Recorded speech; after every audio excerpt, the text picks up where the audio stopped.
ආයිබෝවන් අද අපි සූදානම් වන්නේ උසස් පෙළ රසායන විද්‍යා විෂය යටතේ පුනරීක්ෂණ අභ්‍යාස කීපයක යෙදෙන්න. ඒ සඳහා අද අපි තෝරගත්තේ ශක්ති විද්‍යාව කියන පාඩම.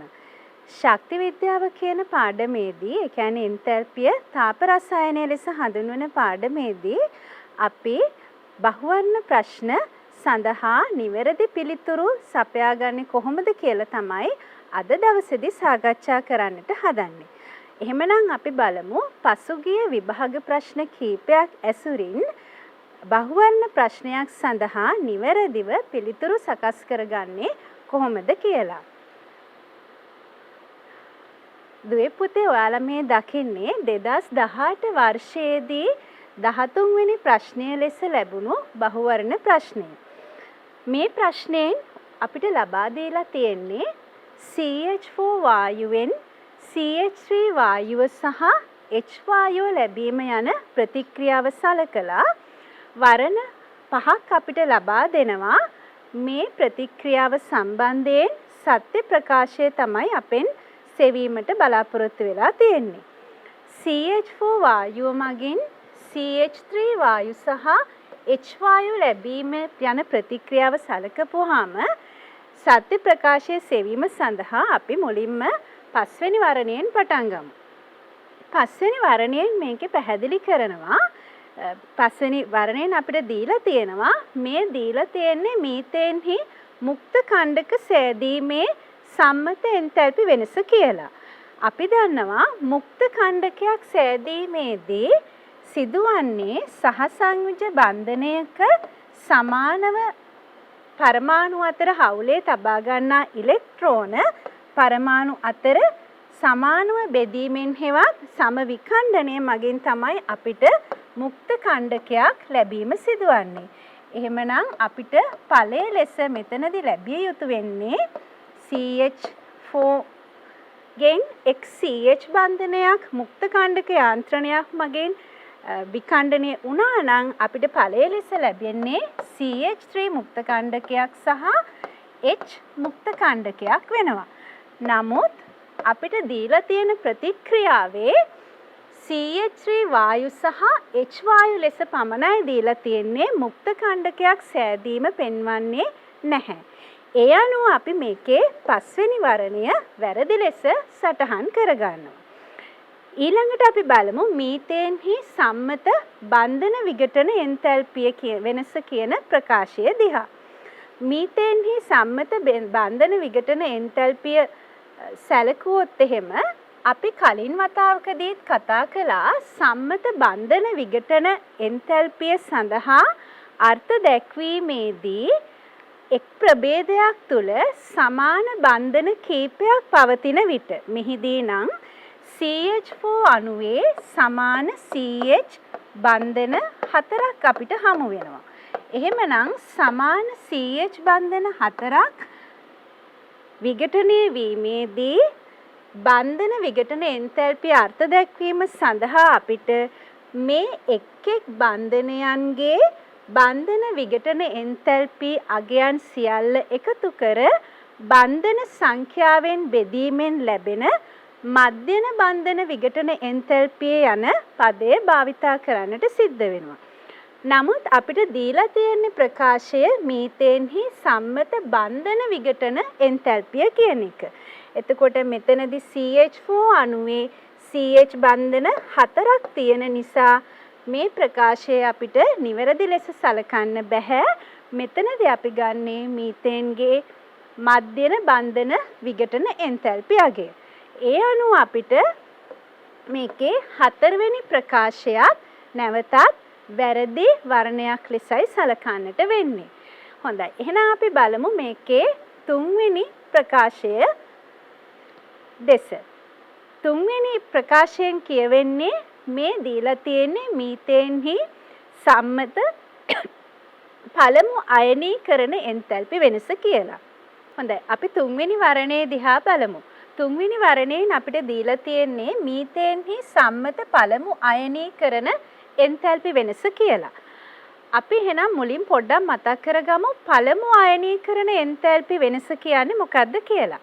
අයනීකරණයක් කතා කරනකොට අපිට CH4 වෙනි අණුව අරගෙන අයනීකරණය කතා කරන්න ටිකක් අපහසුයි. අපි උදාහරණයකට සරල උදාහරණයක් අරගමු. අපි ගත්තොත් සෝඩියම් වගේ වායුමය අවස්ථාවේ මූලද්‍රව්‍යයක්. මේ මූලද්‍රව්‍ය මවුලේ න්‍යෂ්ටියට ලිහිල්වම බැඳී ඇති ඉලෙක්ට්‍රෝන ඉවත් වීම මගින් වායුමය අවස්ථාවේ ඒක ධන අයන මවුලයක් සෑදීමේදී සිදුවන එන්තැල්පි විපර්යාසය තමයි අපි පළමු අයනීකරණයේ එන්තැල්පිය ලෙස හඳුන්වන්නේ. ප්‍රතික්‍රියාව සිද්ධ වෙන්නේ සම්මත උෂ්ණත්ව පීඩනයේදී නම් එතකොට අපි මේක සෝඩියම්හි සම්මත ප්‍රථම අයනීකරණ එන්තැල්පිය ලෙස හඳුන්වනවා. නමුත් දුපිතේ ඔයාලට පේනවා දීලා තියෙන ප්‍රතික්‍රියාවේ CH4 වායුව මගින් CH3 වායු සහ H වායු ලැබිලා තියෙනවා මිසක් මෙතනදී ඉලෙක්ට්‍රෝන නිදහස් කරමින් අයන සෑදීමක් සිදුවන්නේ නැහැ. ඒ අනුව අපි මේකේ තුන්වෙනි ප්‍රකාශයත් වැරදි ලෙසයි සලකනු ලබන්නේ. මීතේන්හි සම්මත පරමාණුකරණ එන්තැල්පි වෙනස කියලා. මීතේන්හි සම්මත පරමාණුකරණ එන්තැල්පිය අපි කලින් වතාවකදීත් කතා කළා. පරමාණුකරණ එන්තැල්පි වෙනස කියනකොට අදහස් කරන්නේ සම්මත තත්ත්ව යටතේදී මූලද්‍රව්‍යයක ස්ථායී ආකාරය අරගත්තොත් උදාහරණයකට අපි ඔක්සිජන් වායුව අරගත්තොත් එයා ඉන්නේ ද්වි අණුක ස්වරූපයෙන් වායුමය අවස්ථාවෙන්. වායුමය අවස්ථාවේ ඇති ඔක්සිජන් මගින් අපි ලබා ගත්තොත් වායුමය අවස්ථාවේ ඇති පරමාණු මවුල එකක්. මේක අපි අර්ථ දක්වනවා ඔක්සිජන්ගේ පරමාණුකරණ එන්තැල්පිය ලෙස.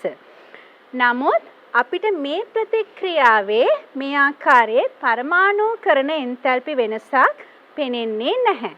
එහෙමනම් අපි දෙවනි වර්ණයත් වැරදි ලෙසයි සලකන්නේ. හොඳයි. එහෙනම් අපි බලමු මේකේ පළවෙනි ප්‍රකාශය. පළවෙනි ප්‍රකාශයෙන් කියන්නේ මීතේන්හි පළමු CH බන්ධනයේ විඝටනය සඳහා සම්මත එන්තැල්පි වෙනස කියලා. අපිට මෙතන පැහැදිලි CH4 වායුවේ CH බන්ධන 4ක් පවතිනවා. ඉන් එක් CH බන්ධනයක් විඝටනය වුණොත් අපිට CH3 වායු සහ H වායු ලබා දෙනවා.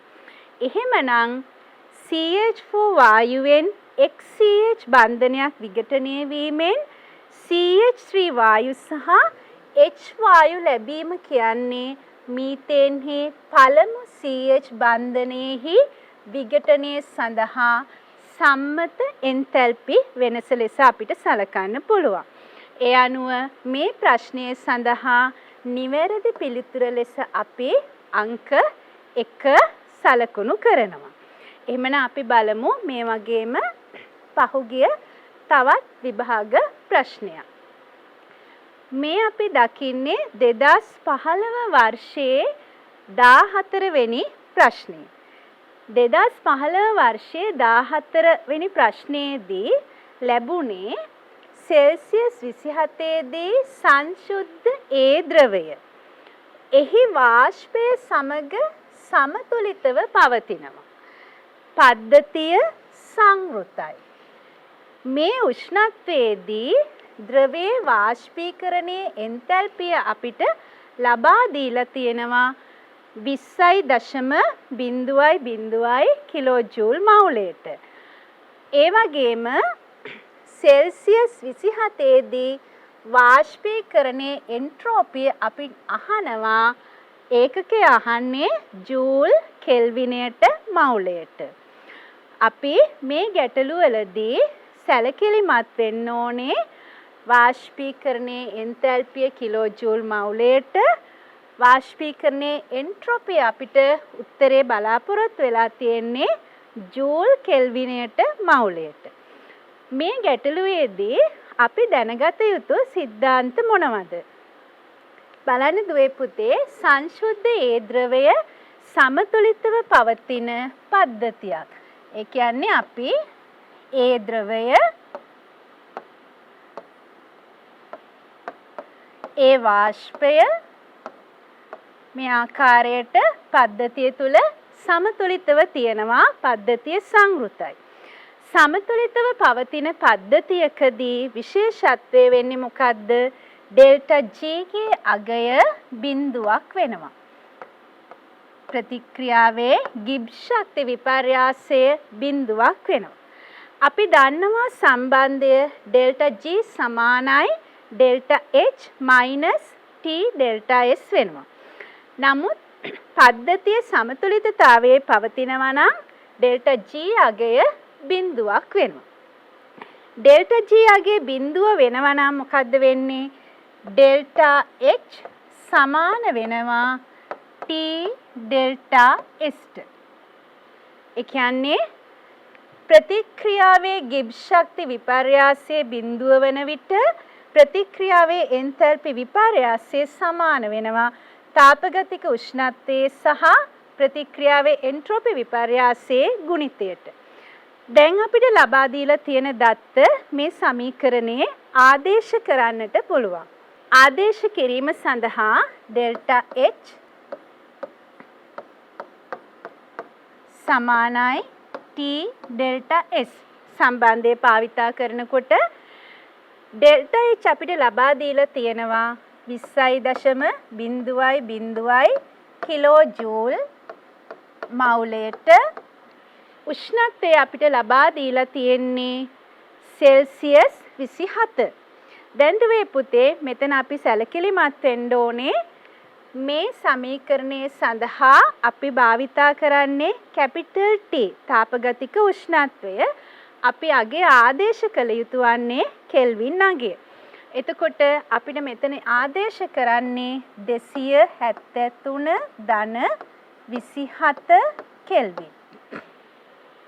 ඩෙල්ටා S ගේ අගය තමයි අපිට හොයන්නට තියෙන්නේ.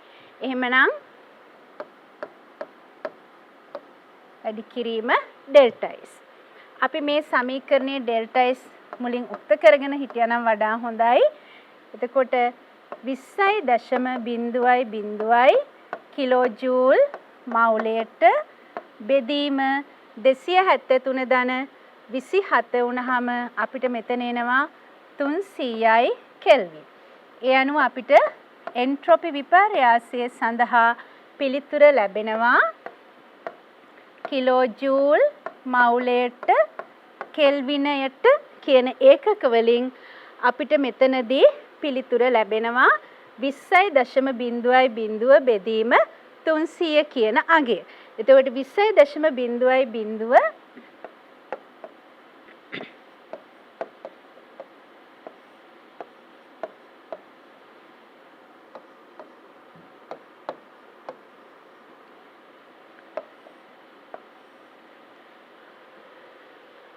මෙතනදී අපිට ඩෙල්ටා S සඳහා 20 බෙදීම 300 ලෙස අගය ලැබුණාම මේ ඒකකය ලැබෙන්නේ කිලෝ ජූල් මවුලයට කෙල්විනයට කියන ඒකකයෙන්. නමුත් අපේ පිළිතුර බලාපොරොත්තු වෙලා තියෙන්නේ ජූල් කෙල්විනයට මවුලයට.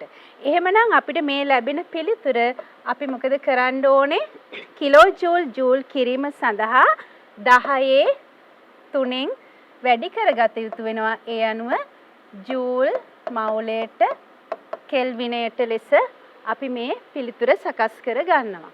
ඒ අනුව අපිට පිළිතුර ලෙස මෙතන 5 වෙනි පිළිතුර ලැබෙනවා.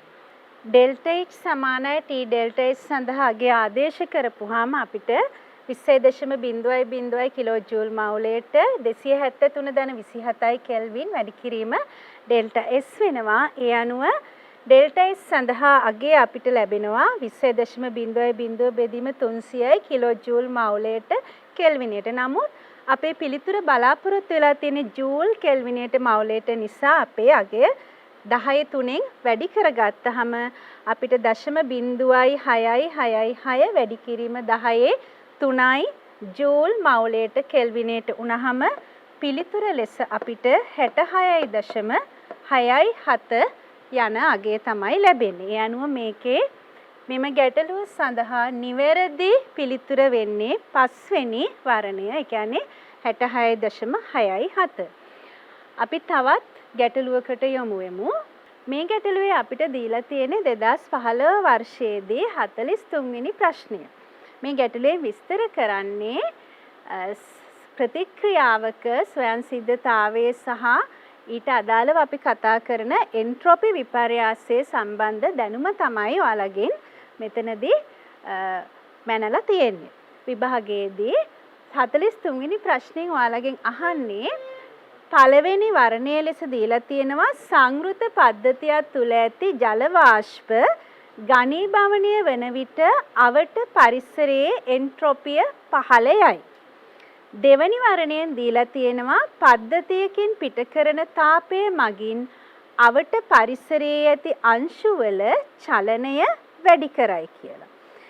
මෙතනදී අපි හරියම සැලකිලිමත් වෙන්න ඕනේ විශේෂයෙන් 41 සිට 50 දක්වා වන මේ ආකාරයේ ප්‍රශ්නවලදී පළවෙනි ප්‍රකාශයත් දෙවෙනි ප්‍රකාශයත් අතර සම්බන්ධතාවය මනාව අවබෝධ කර ගැනීමට. පළවෙනි ප්‍රකාශය නැවත බලන්න පද්ධතිය සංවෘතයි ජල වාෂ්ප ඝනීභවනය වෙනවා. අපිට දීලා තියෙන්නේ ඒ අනුව මොකද්ද පරිසරයේ එන්ට්‍රොපිය පහළ යනවායි කියලා. බලමු අපි මේ ප්‍රකාශය සත්‍යද කියලා. බලන්න දුවේ පුතේ පද්ධතිය සංවෘතයි නම් පරිසරයේ සමග පදාර්ථයේ හුවමාරු උනේ නැතත් ශක්තිය හුවමාරු වෙනවා. අපි ශක්ති විද්‍යාව පාඩමේදී මුලින්ම පද්ධති ආකාර 3ක් ඉගෙන ගන්නවා. ඒ තමයි සංවෘත පද්ධති ආය අපි ඉගෙන ගන්නවා විවෘත පද්ධති ඒ වගේම අපි ඉගෙන ගන්නවා ඒකලිත පද්ධති. විවෘත පද්ධතියකදී පද්ධතියේ මායිම ඔස්සේ ශක්තිය සහ පදාර්ථය යන දෙකම හුවමාරු වෙනවා. ඒකලිත පද්ධතියකදී පද්ධතියේ මායිම ඔස්සේ ශක්තියවත් පදාර්ථයවත් කියන දෙකින් එකක්වත් හුවමාරු වන්නේ නැහැ. එහෙමනම් අපිට ලබා දීලා තියෙන සංවෘත පද්ධතියක්. පද්ධතිය සංවෘතයි නම් පදාර්ථය හුවමාරු වන්නේ නැහැ. නමුත් ශක්තිය හුවමාරු වෙන්නට පුළුවන්. ශක්තිය හුවමාරු වෙනකොට අපි බලමු මේ පද්ධතිය ඇතුලේ සිද්ධ වෙන්නේ ජල වාෂ්ප ඝනීභවනය වීම. ජල වාෂ්ප ඝනීභවනය වීම තාපදායක ක්‍රියාවලියක්. එතකොට ජල වාෂ්ප ඝනීභවනය වීම තාපදායක ක්‍රියාවලියක් නම් ඒ වගේම පද්ධතිය සංවෘතයි නම් මොකද්ද වෙන්නේ? අවට පරිසරයේ එන්ට්‍රොපිය ඒ කියන්නේ පද්ධතියේ ඉඳලා බාහිර පරිසරයට තාපය ගමන් කරනවා. පරිසරයේ අඩංගු අංශවල චාලක ශක්තිය වැඩි වෙනවා. ඒකම මොකද්ද වන්නේ? එන්ට්‍රොපිය වැඩිවීම සිද්ධ වෙනවා. නමුත් බලන්න අපේ වර්ණයේ දීලා තියෙන්නේ එන්ට්‍රොපිය 15යි කියලා. ඒ අනුව අපිට මේකේ පළවෙනි ප්‍රකාශය වැරදි ලෙසයි සලකන්න වෙන්නේ. දෙවෙනි ප්‍රකාශය බලන්න. පද්ධතියකින් පිට කරන තාපය මගින් අවට පරිසරයේ ඇති අංශුවල චලනය වැඩි කරයි කියලායි දීලා තියෙන්නේ. පද්ධතියෙන් බාහිරට තාපය ගමන් කරනවා නම් ඒ කියන්නේ ශක්තිය ගමන් කරනවා කියන්නේ අවට ඇති අංශු එම ශක්තිය අවශෝෂණය කර ගැනීමෙන් එයාලගේ චාලක ශක්තිය වැඩි කර ගන්නවා. ඒ අනුව මොකද්ද වෙන්නේ? අංශුවල චලනය වැඩිවීම සිදු වෙනවා. ඒ අනුව මේකේ පළවෙනි ප්‍රකාශය වැරදි වුණත් මේ ගැටලුවේ දෙවෙනි ප්‍රකාශය නිවැරදි වෙනවා. එහෙමනම් 43 වෙනි ප්‍රශ්නේ පළමු ප්‍රකාශය අසත්‍ය වෙනවා, දෙවෙනි ප්‍රකාශය සත්‍ය වෙනවා. ඒ අනුව අපි මේකේ වර්ණය ලෙස 4 වෙනි වර්ණය තෝර ගන්නවා. හොඳයි. එහෙමනම් අපි බලමු මේකෙම තවත් ගැටලුවක් දෙස යමු වෙලා. මේ අපි දකින්නේ 2016 වර්ෂයේ 14 වෙනි බහුවර්ණ ප්‍රශ්නය. 2016 වර්ෂයේ 14 වෙනි ප්‍රශ්නයේදී ලැබිලා තියෙන්නේ C2H4 වාෂ්පය ඔක්සිජන් වාෂ්පය සමග ප්‍රතික්‍රියා වෙලා කාබන් ඩයොක්සයිඩ් සහ ජලය ලැබිලා තියෙනවා. එතන ඩෙල්ටා H ගේ අගය ඍණ 1323ක් කියලා දීලා තියෙනවා. මෙම දහනයේදී වායුමය අවස්ථාවේ පවතින ජලය වෙනුවට ද්‍රව අවස්ථාවේ පවතින ජලය සෑදේ කියලා දීලා තියෙනවා. අපෙන් ගැටලුව ලෙස අහන්නේ වායුමය අවස්ථාවේ ජලය H2O liquid බවට පත්වීම සඳහා අගය කීයද කියන එක. හොඳයි. එහෙනම් අපි බලමු මේ ගැටලුව විසඳීම සඳහා. එතිලීන් දහනයේ C2H4 3ක් ඔක්සිජන් 2ක් කාබන් ඩයොක්සයිඩ් 2ක් ජලය අපි ප්‍රතික්‍රියාව ලියාගමු. C2H4 වාෂ්පය 3ක් ඔක්සිජන්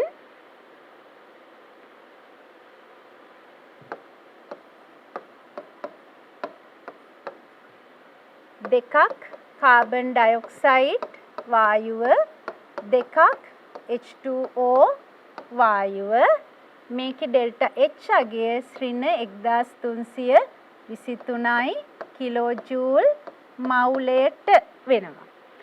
මෙම දහනයේදී වායුමය අවස්ථාවේ පවතින ජලය වෙනුවට ද්‍රව අවස්ථාවේ පවතින ජලය සෑදේ නම් ඒ කියන්නේ C2H4 වායු ඔක්සිජන් සමග ප්‍රතික්‍රියා කළ විට C2H4 වායු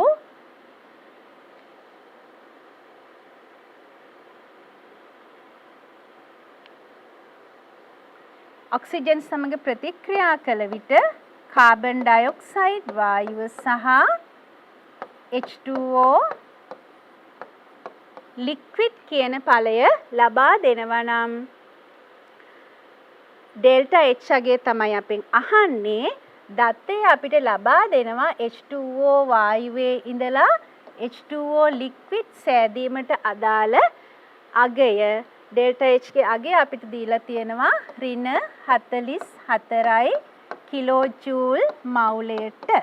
නමුත් බලන්න අපිට දීලා තියෙන්නේ H2O වායු මවුල එකක් H2O liquid වීම සඳහා ඩෙල්ටා H අගය අපිට ඍණ 44 ලෙස දීලා තියෙනවා. අපේ ප්‍රතික්‍රියාවේ H2O වායු මවුල දෙකක් මගෙන් H2O liquid මවුල දෙකක් ලැබිලා තියෙන නිසා අපි මේ අගය දෙකෙන් ගුණ කර ගන්නවා. එහෙමනම් අපිට අදාළ අවශ්‍ය වෙන ප්‍රතික්‍රියාව වෙන්නේ මෙන්න මේක. C2H4 සහ ඔක්සිජන් මගින් කාබන් ඩයොක්සයිඩ් සහ ජලය ලැබීම. අපි මේ තාප රසායනික චක්‍රය සඳහා හෙස් තාප සමාකලන නියමය අපිට භාවිතා කරන්න පුළුවන්. එතකොට අපිට ලියන්න පුළුවන් ඍණ 1323 කිලෝජූල් මවුලයට ධන ඍණ 44 වැඩි කිරීම 2 කිලෝජූල් මවුලයට කියන අගයන් දෙකේ එකතුව සමාන වෙනවා ප්‍රතික්‍රියාවේ එන්තැල්පි විපර්යාසයට.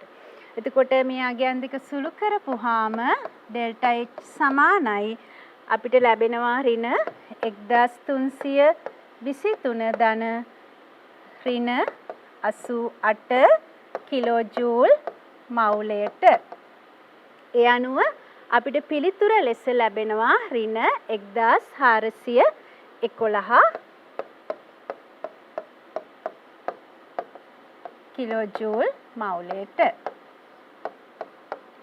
ඒ අනුව අපිට මේ ගැටලුව සඳහා නිවැරදි පිළිතුර ලෙස පස්වෙනි වරණය අපි තෝරගන්නවා. හොඳයි දුවේ පුතේ, මෙතනදී අපිට අමතක වුණා නම් එහෙම දීලා තියෙන දත්තය ජලය මවුල එකකට කියලා අපේ ගණනය කිරීමේ ඒකට ගැලපෙන උත්තරයකුත් මේ වරණ අතර තියෙනවා. ඒක නිසා අපි ඒ ගැන සැලකිලිමත් වෙන්න වෙනවා. එමනම් අපි තවත් ගැටලුවක් බහුවර්ණ ගැටලුවක් දෙස බලමු. මේ තියෙන්නේ 2016 වර්ෂයේදී අපිට ලැබුණු 23 වෙනි ප්‍රශ්නය. 2016 වර්ෂයේ 23 වෙනි ප්‍රශ්නයේ නැවතත් සිසු දරුවන්ගේ නිපුණතාවය බැලුවා. තාප රසායනය නැත්නම් ශක්ති විද්‍යාව පාඩම යටතේ දරුවන් සම්මත එන්ට්‍රෝපි විපර්යාසය, එන්තැල්පි විපර්යාසය ප්‍රතික්‍රියාවක ස්වයං සිද්ධතාවය, ගිබ්ස් ශක්ති විපර්යාසය පිළිබඳව හොඳින් දන්නවද කියලා. අපි බලමු මෙතනදී වෙලා තියෙන්නේ මොකද්ද? ඝන ඇමෝනියම් ක්ලෝරයිඩ් සෙල්සියස් 25 දී ජලයේ දිය කරපුවාම අපිට ප්‍රකාශය දෙනවා ද්‍රාවණයේ උෂ්ණත්වය අඩු වෙනවා කියලා. ද්‍රාවණයේ උෂ්ණත්වය අඩු වෙනවා නම් අපෙන් අහනවා මේ ක්‍රියාවලියේ එන්තල්පි විපර්යාසය සහ එන්ට්‍රොපි විපර්යාසය අතර සම්බන්ධතාවය නැත්නම් සත්‍යතාවය මොකක්ද? සම්මත තත්ත්වය යටතේ කියන්නේ ඩෙල්ටා H සම්මත තත්ත්ව, ඩෙල්ටා S සම්මත තත්ත්ව ගැන තමයි අහන්නේ. දැන් අපි බලමු ඝන ඇමෝනියම් ක්ලෝරයිඩ් ජලයේ දිය කළ විට උෂ්ණත්වය අඩු වෙනවා නම් උෂ්ණත්වය අඩු වෙනවයි කියන්නේ මොකද්ද වෙලා තියෙන්නේ? ඇමෝනියම් ක්ලෝරයිඩ් ජලයේ දියවීමේදී දියවීම සඳහා එයා තාපය අවශෝෂණය කරගෙන තියෙනවා. පද්ධතියෙන් තාපය අවශෝෂණය කරපුවාම තමයි ද්‍රාවණයේ උෂ්ණත්වය අඩු වෙලා තියෙන්නේ. එහෙමනම් මේ ප්‍රතික්‍රියාව උෂ්ණත්වයේ අඩුවීම අනුව අපිට නිගමනය කරන්න පුළුවන් මේ ප්‍රතික්‍රියාව තාප අවශෝෂකයි කියලා. ප්‍රතික්‍රියාව තාප අවශෝෂකයි නම් ඒකේ අර්ථය වෙන්නේ මොකද්ද? මේකේ එන්තල්පි විපර්යාසය සම්මත එන්තල්පි විපර්යාසය ධන අගයක් වෙනවා. එතකොට එන්තල්පි විපර්යාසය ධන වෙන වර්ණ තුනක් තියෙනවා. අපි බලමු කොයි එකද එන්නේ කියලා. හොඳයි. ඊළඟ ක්‍රියාවලිය බලමු. ඇමෝනියම් ක්ලෝරයිඩ් ඝනය ජලයේ දිය කලීමේ උෂ්ණත්වය අඩු වෙනවා වගේම ඇමෝනියම් ක්ලෝරයිඩ් ඝනය ජලයේ දිය කිරීමේදී සිද්ධ වෙන්නේ මොකද්ද? ඇමෝනියම් ක්ලෝරයිඩ් ඝන අවස්ථාව ජලයේ දිය කළ විට එය අයන බවට විඝටනය වෙනවා. ජලීය අයන බවට කැඩී යාමක් සිද්ධ වෙනවා. එතකොට ඝන අවස්ථාවේ පවතින සංයෝගය ජලීය අයන බවටයි කැඩිලා යන්නේ. ඝන අවස්ථාවේ ඇති අය ජලීය අයන බවට කැඩිලා යනවායි කියන්නේ පද්ධතියේ නැත්නම් මේ ඇමෝනියම් ක්ලෝරයිඩ්ගේ අහඹුතාවය වැඩිවීම සිද්ධ වෙනවා. අහඹුතාවය වැඩි වේ නම් අංශුවල අහඹුතාව වැඩි වේ නම් ඒ කියන්නේ අපි කියනවා මොකද්ද? එන්ට්‍රොපිය වැඩි වේ කියලා. එහෙමනම් අහඹුතාවය වැඩි වුණා, එන්ට්‍රොපිය වැඩි වුණා. දැන් එහෙනම් අපි බලමු නැවතත් අපේ පිළිතුර මොකද්ද ලැබෙන්නේ? ඇමෝනියම් ක්ලෝරයිඩ් ජලයේ දිය කළ විට උෂ්ණත්වය අඩු වේ නම් තාප අවශෝෂකයි. ඒ කියන්නේ එන්තල්පි විපර්යාසය ධන වෙනවා. එන්ට්‍රොපිය මොකද්ද උනේ? ඒකේ අගයත් ධන වුණා. ඒ අනුව අපි මේකේ පිළිතුර ලෙස පළවෙනි පිළිතුර ලබා ගන්න. හොඳයි. එහෙමනම් අපි බලමු තවත් ගැටලුවකට යමු වෙලා.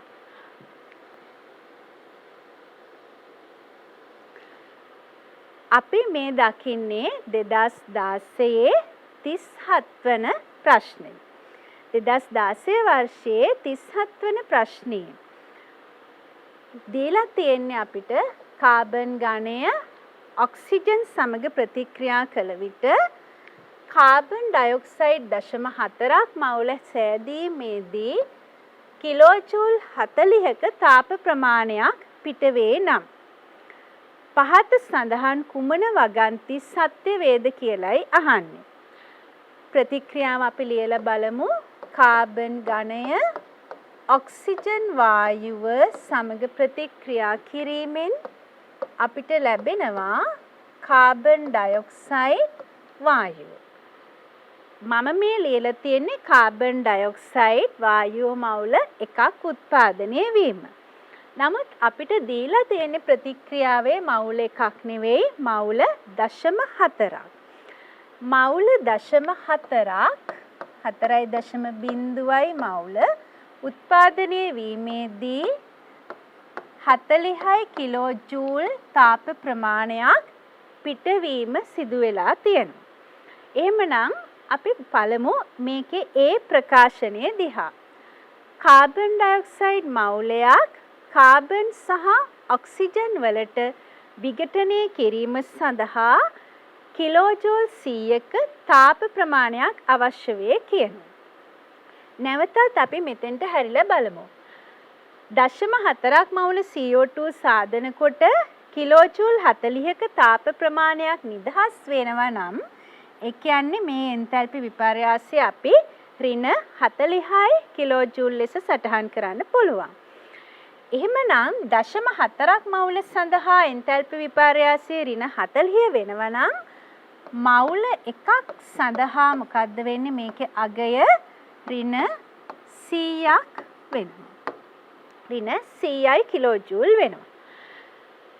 නමුත් අපෙන් අහන්නේ ඕක නෙමෙයි. කාබන් ඩයොක්සයිඩ් මවුලයක් කාබන් සහ ඔක්සිජන් වලට විඝටනය කිරීම. කාබන් ගණයේ ඔක්සිජන් මගින් CO2 මවුල එකක් සෑදීම ඍණ 100යි කිලෝජූල් වෙනවා නම් කාබන් ඩයොක්සයිඩ් මවුලයක් නැවත කාබන් ගණය සහ ඔක්සිජන් වායුව බවට පත්වීම සඳහා අගය අපිට ධන 100යි කිලෝජූල් ලෙස සලකන්න පුළුවන්. එහෙමනම් මේකේ ඒ ප්‍රකාශය අපි නිවැරදි ලෙස සලකනවා. ඊළඟට බලමු අපි B ප්‍රකාශය. කාබන් ඩයොක්සයිඩ් ග්‍රෑම් 11ක් සෑදීම සඳහා 25 කිලෝජූල් තාප ප්‍රමාණයක් අවශ්‍ය වේ කියනවා. CO2 වායුව ග්‍රෑම් 11ක් සෑදීම සඳහා කිලෝජූල් 25ක තාප ප්‍රමාණයක් අවශ්‍ය වෙනවයි කියන්නේ. කාබන් ඩයොක්සයිඩ් මවුල එකක් සෑදෙනකොට මෙතන අපේ දත්තේ දුන්නේ මවුල 0.4ක් සෑදීමේදී කිලෝජූල් 40ක තාප ප්‍රමාණයක් පිට වුණා. ඒ කියන්නේ එන්තැල්පිය ඍණ අගයක් වුණා. ඍණ 40යි කිලෝජූල් වුණා. එතකොට ග්‍රෑම් 11ක් කියන්නේ කාබන් ඩයොක්සයිඩ්ගේ මෞලික ස්කන්ධය 44යි ග්‍රෑම් මවුලයට වෙනවා. එහෙමනම් ග්‍රෑම් 11ක් කියපුවාම ඒ කියන්නේ හරියටම මෙයාගෙන් 4න් පංගුවක් වෙනවා. එහෙමනම් මේ ප්‍රකාශයේ ග්‍රෑම් 11ක් සෑදීම සඳහා 25ක තාප ප්‍රමාණයක් අවශ්‍ය වේ කියන තැන තමයි මං හිතන්නේ ගැටලුව අපිට ලැබෙන්නේ. මොකද කාබන් ඩයොක්සයිඩ් 11 හැදෙනකොට කාබන් ගණය ඔක්සිජන් මගින් CO2 0.4 හැදෙනකොට ඍණ 40ක් තාපය නිදහස් වෙනවා. එහෙමනම් කාබන් ඩයොක්සයිඩ් ග්‍රෑම් 11ක් සෑදීමේදී 25ක තාප ප්‍රමාණයක් අවශ්‍ය නෙවෙයි වෙන්නේ 25ක තාප ප්‍රමාණයක් පිටවීමයි සිදු වෙන්නේ. ඒ අනුව අපි මේකේ B කියන ප්‍රකාශයත් වැරදි ලෙස සඳහන් කරගන්නවා. අපි 25 කියන එක ලබා ගත්තේ මවුල 1 සඳහා 100 නම් මවුල 4න් 1 සඳහා අපිට 100 බෙදීම 4 කියන අගයෙන් 25 ලැබුණේ. එතකොට නමුත් ඒ වර්ණය වැරදි ලෙසයි ගන්නෙ.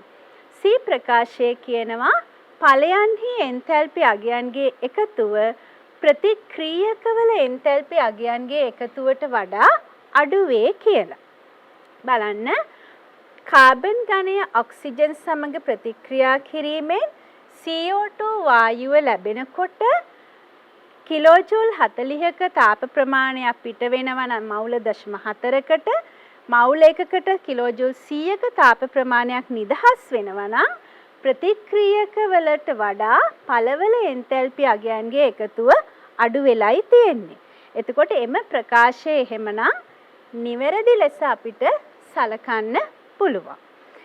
එම ප්‍රකාශය නිවැරදි වෙනවා නම් D ප්‍රකාශයෙන් අපිට දෙන්නේ ඵලයන්හි එන්තැල්පි අගයන්ගේ එකතුව ප්‍රතික්‍රියකවල එන්තැල්පි අගයන්ගේ එකතුවට වඩා වැඩි වේ කියලා.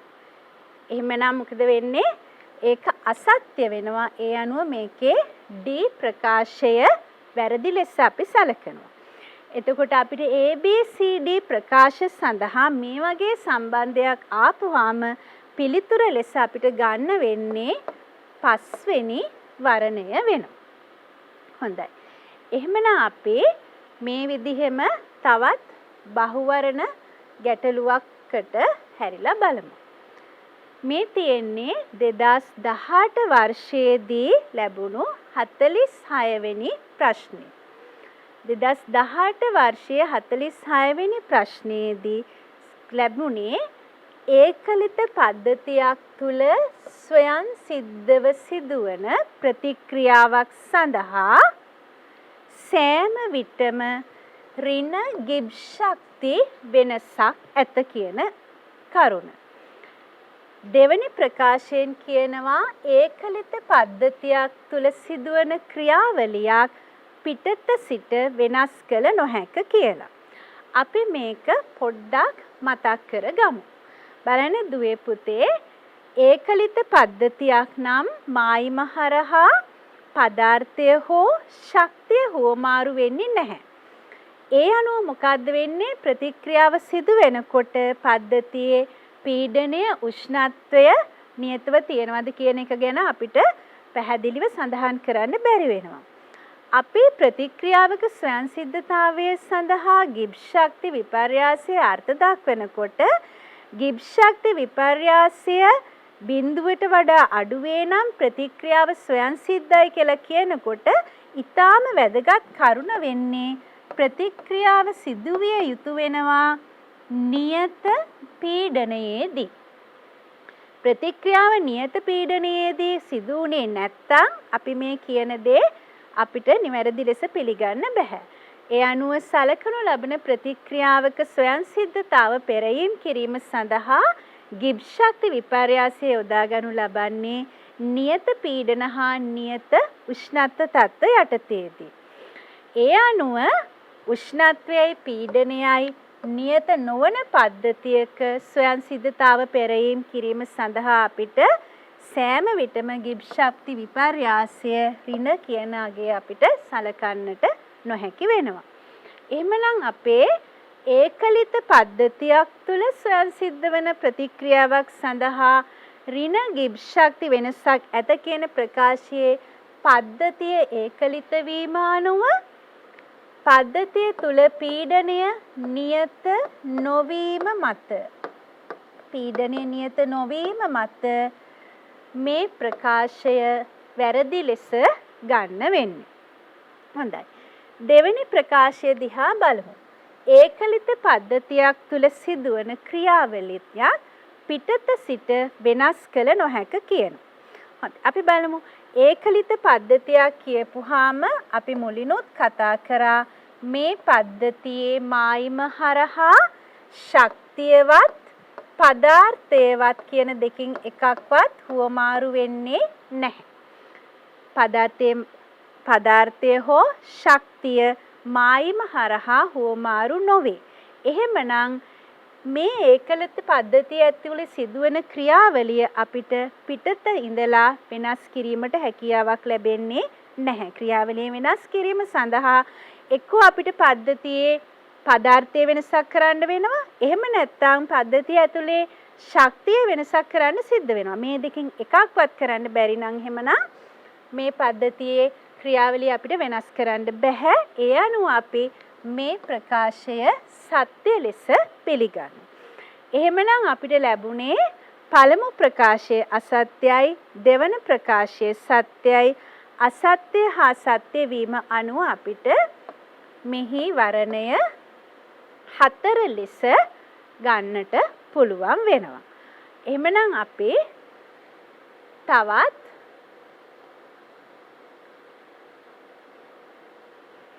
ගැටලුවක් බලමු. ඉස්සෙල්ලා ගැටලුවට සමානයි ටිකක්. මේ ලැබුණේ 2016 46 වෙනි ප්‍රශ්නය. 2016 46 වෙනි ප්‍රශ්නයෙන් අපිට කියනවා සියලුම ස්වයංසිද්ධ ප්‍රතික්‍රියා තාපදායක වේ. පළවෙනි ප්‍රකාශය. දෙවෙනි ප්‍රකාශයෙන් කියනවා ඕනෑම ප්‍රතික්‍රියාවක ඩෙල්ටා G ඩෙල්ටා H ධන T ඩෙල්ටා S සම්බන්ධයෙන් ලබා දේ කියලා. සියලුම ස්වයංසිද්ධ ප්‍රතික්‍රියා තාපදායක වේ. අපි මේ ප්‍රකාශයට නැවතත් හැරිලා බලමු. ප්‍රතික්‍රියාවක් ස්වයංසිද්ධ වෙන්න නම් අපි කියන්නේ නියත පීඩනයේදී නියත උෂ්ණත්වයේදී යම්කිසි ප්‍රතික්‍රියාවක් සිදු වෙනකොට නියත පීඩනයේදී නියත උෂ්ණත්වයේදී ප්‍රතික්‍රියාවක් සිදු වෙනකොට ඩෙල්ටා G ගේ අගය බිඳුවට වඩා කුඩා වෙනවා නම් අපි කියනවා මේ ප්‍රතික්‍රියාව ස්වයන් සිද්ධයි කියලා. සියලුම ස්වයන් සිද්ධ ප්‍රතික්‍රියා තාපදායක වේද කියන එක අපිට මේ අනුව නිගමනය කරන්න බෑ. මොකද අපි ඩෙල්ටා G සමානයි delta H minus T delta S. Delta G සමානයි ඩෙල්ටා H ඍණ T ඩෙල්ටා S කියන සම්බන්ධය යොදාගෙන ප්‍රතික්‍රියාවේ එන්තල්පි විපර්යාසය සලකලා එන්ට්‍රොපි විපර්යාසය සලකලා ප්‍රතික්‍රියාව සිදුවන උෂ්ණත්වය සලකලා ඩෙල්ටා G ගණනය කිරීම මගින් තමයි ප්‍රතික්‍රියාව ස්වයන් සිද්ධ වෙනවද කියලා පැහැදිලි කරන්නේ. ඒ අනුව සියලුම ස්වයන් සිද්ධ ප්‍රතික්‍රියා තාපදායක වෙන්නත් පුළුවන් නොවෙන්නත් පුළුවන්. ඒක නිසා අපිට පළවෙනි ප්‍රකාශය වැරදි ලෙසයි ගන්න වෙන්නේ.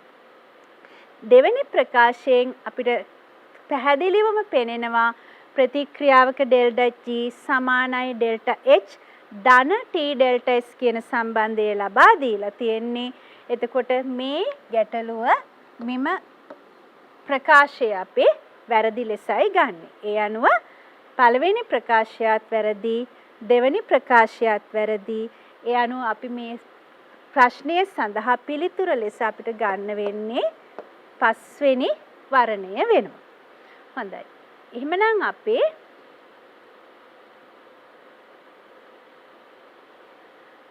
තවත් බහුවර්ණ ගැටලුවක් දෙස බලමු.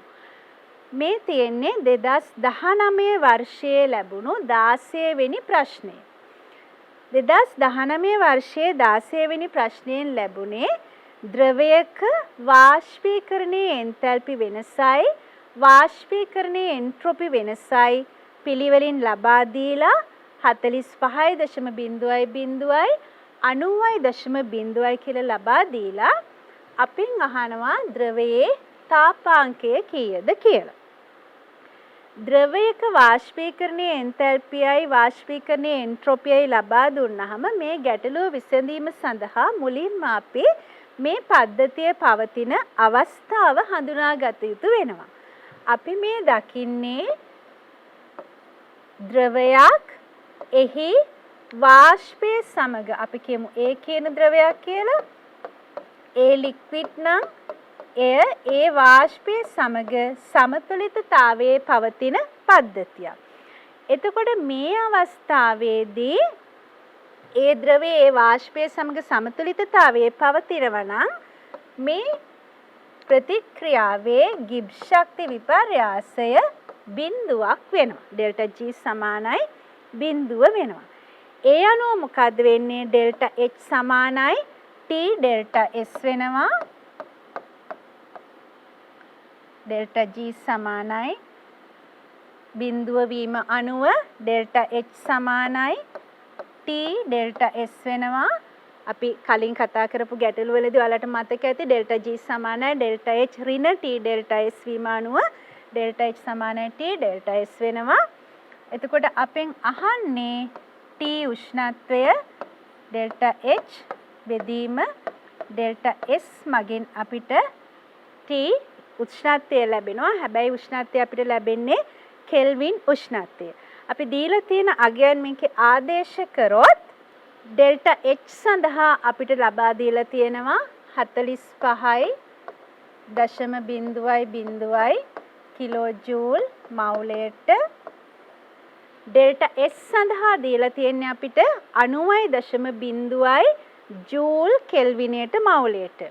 නැවතත් අපි සැලකිලිමත් විය යුතුයි අපිට 90.0 ජූල් කෙල්විනයට මවුලයට ආදේශ කරන්න බෑ. එමනම් අපි 90.0 වැඩි කිරීම 10⁻³ කිලෝජූල් මවුලයට කෙල්විනයට යන ඒකක භාවිතා කළ යුතු වෙනවා. එතකොට 45 බෙදීම 90.0 වැඩි කිරීම 10 ඍණ 3යි. කෙල්වින් වලින් අපිට උත්තරේ ලැබෙනවා අපිට කෙල්වින් 500යි කියලා තමයි පිළිතුර ලැබෙන්නේ. නමුත් කෙල්වින් 500 නෙවෙයි අපේ පිළිතුරු අතර තියෙන්නේ. අපේ වර්ණ අතර දීලා තියෙන්නේ සෙල්සියස් වලින් තමයි උෂ්ණත්වය සඳහන් කරලා තියෙන්නේ. එහෙමනම් කෙල්වින් කියන ඒකකයේ අපි සෙල්සියස් සඳහා හරවනකොට අපි මේකෙන් 273ක් අඩු කරපුවාම පිළිතුර ලෙස අපිට ලැබෙනවා 227.0යි සෙල්සියස් කියලා. ඒ අනුව අපේ නිවැරදි වර්ණය වෙන්නේ මෙතනදී 5 වෙනි පිළිතුර.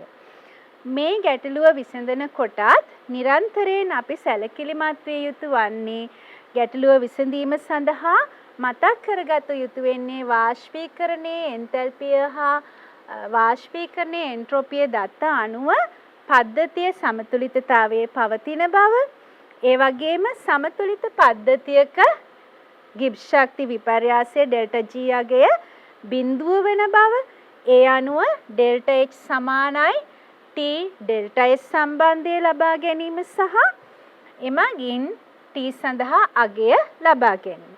මෙතනදීත් නිරන්තරයෙන්ම වරද්ද ගන්නේ දරුවන් අතින් 45 අපිට එන්තැල්පි වෙනස දීලා තියෙන්නේ ඒකකය කිලෝ ජූල් වලින්.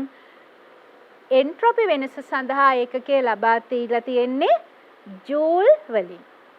එහෙමනම් අගේ ආදේශයේදී අපි සැලකිලිමත් විය යුතු වුණා 45.0 කිලෝ ජූල් මවුලයට බෙදීම 90.0 වැඩි කිරීම 10 ඍණ 3 කිලෝ ජූල් මවුලයට කෙල්විනයට ලෙස අගය ආදේශ කරන්න.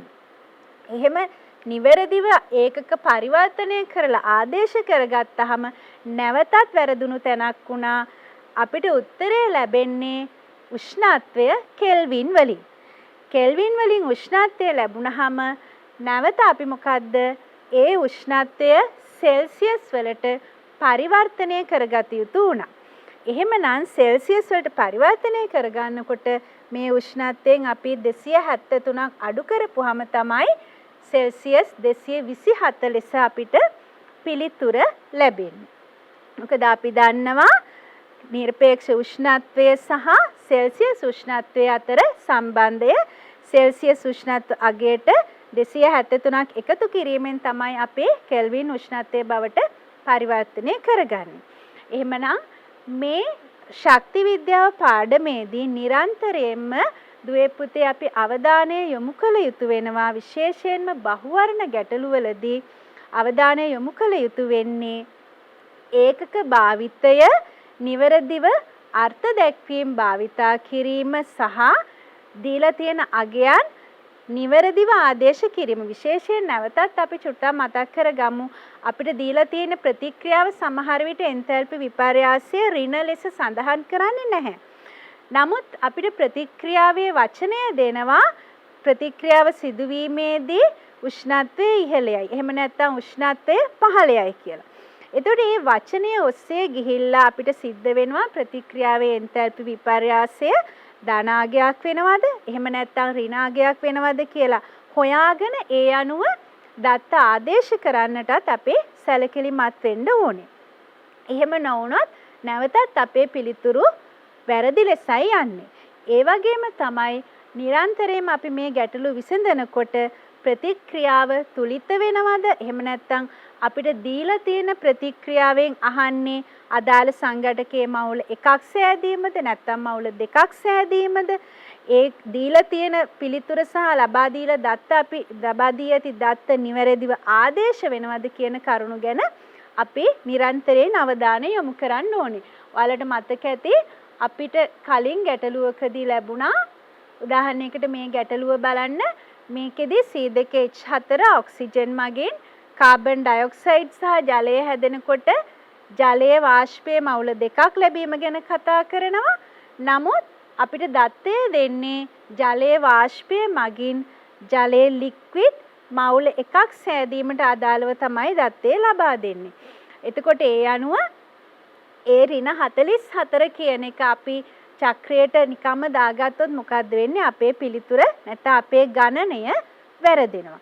ඒක නිසා අපි සමීකරණ තුලිත වෙනවද කියන එක ගැන නිරන්තරයෙන්ම අවධානය යොමු කරොත් ශක්ති විද්‍යාව පාඩම යටතේ එන මේ බහුවර්ණ ගැටලු වලට අපිට නිවැරදි පිළිතුර ලබා ගන්නට ඉතාමත්ම පහසු වෙනවා. හොඳයි. එහෙනම් දුවේ පුතේ අපි ශක්ති විද්‍යාව පාඩම යටතේ වැදගත් සංකල්ප කීපයක් මේ බහුවර්ණ ඔස්සේ කතා කරා. මම හිතනවා ඔයාලට ශක්ති විද්‍යාව පාඩම යටතේ බහුවර්ණ ගැටලුවක් විසඳා ගැනීම සඳහා අවශ්‍ය වෙන විෂය කරුණු කීපයක් හරි මේ ඔස්සේ මතකයට එන්නට ඇති කියලා සහ ඒවා නැවතත් නිවැරදිව යොදාගෙන විභාගයේ සඳහා ඊටම සාර්ථකව මුහුණ දෙන්නට මේ සියලු කරුණු උදව් කරගන්න කියලා නැවතත් ඔයාලට මතක් කරනවා. එහෙමනම් සියලුම ප්‍රශ්න විසඳීම සඳහා නිවැරදි ඒකක භාවිතා කරමින් තුලිත රසායනික සමීකරණ භාවිතා කරමින් භෞතික අවස්ථා නිවැරදිව සඳහන් කරමින් ගැටලුව විසඳීමෙන් ඔයාලට ඊ타මත්ම පහසුවෙන් ශක්ති විද්‍යාව පාඩම යටතේ ලැබෙන බහුවර්ණ ප්‍රශ්නය සඳහා ඊ타ම නිවැරදිව පිළිතුරු ලබා ගන්නට පුළුවන් වෙනවා. එහෙමනම් තවත් දවසක අපි මේ වගේම පාඩමකින් නැවතත් හමු වෙන බලාපොරොත්තු වෙන්න අතර වෙමු. ඔයාලා හැමෝටම ආයුබෝවන්.